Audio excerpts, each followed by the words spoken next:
Lando. Yeah. Great race, great fight. How much did you enjoy Silverstone? Did you watch it back? No, I've never watched a race back in my whole career of Formula One. Never?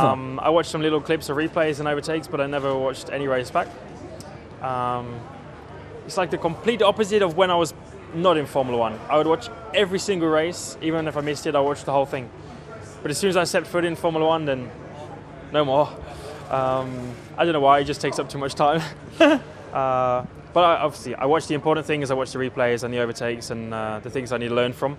But it was crazy. Silverstone was amazing, lived up to everything it needed to be, and I knew it would be, with the fans and the excitement and even the racing. It was a fun race, exciting race from start to finish. So all good, and the result as well was a decent result, even though it could have been just a little bit better. It was still a fun weekend, so hopefully we can continue that into here in Austria. Showed you're in the fight, even with a heavily upgraded Mercedes, a heavily upgraded Alpine. You guys are still there. I mean, we're not in the fight with Mercedes or Ferrari or Red Bull. They're still a very, very long way ahead of us. Like probably a good second at least. So yeah, and I don't know, we didn't bring anything for little things which maybe helped half a tenth or a tenth, if that. And we'll continue to try and develop the car in any way that we can.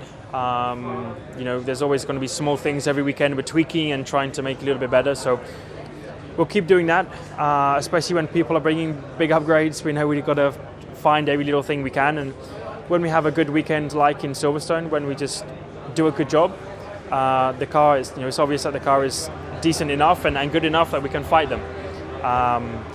We know maybe on some more difficult tracks like Canada, we struggled a little bit more and we can't fight them as easily, but there's still potential. So hopefully this is a track we have the potential to do so. There's so few corners on this track, there's so little time to make up time, and as you're saying, the gap is quite big to the three teams ahead, and yet you go insanely well around this track. You always seem to be able to pull something out. What are you hoping for from this weekend?